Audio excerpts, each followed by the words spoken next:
ఒక్కటి మాత్రం నిజం, నీ ప్రేమను పొందటానికి నేను ఎన్నుకున్న మార్గాలు తప్పేమో నాకు తెలియదు, కానీ నా ప్రేమ మాత్రం నిజం.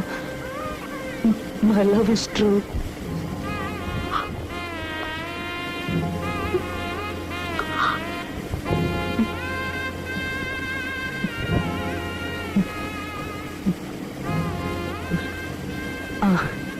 తెలిసింది, నీ ప్రేమను పొందే మార్గం తెలిసింది. నేను నీ బిడ్డగా పుట్టాను సుచిత్ర.